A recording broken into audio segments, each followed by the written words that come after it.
So I think what was really important for us, and just what I want to encourage parents to think about, is just don't think about it in ruling out Christian colleges just because of perceived notions about finances.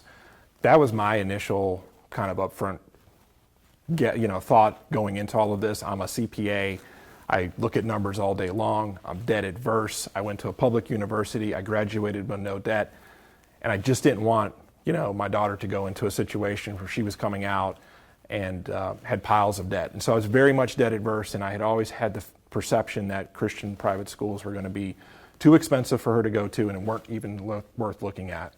And I would say that I was wrong. I'd say that we've looked at 2 schools in particular very deep and got to understand exactly what was going to be offered. And I was actually surprised by how much scholarship money is available to students, whether you get full ride scholarships, whether you get something less, whether you get something from out of state.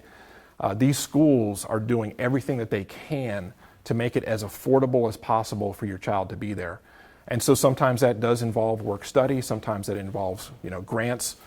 There is loans that are available, and there's a lot of scholarships. But I was very surprised by how much money through scholarships was available and made available to us by the private Christian schools. And so I would just encourage parents to not just rule it out immediately. I would say let your child certainly explore and think about what's going to be good for them.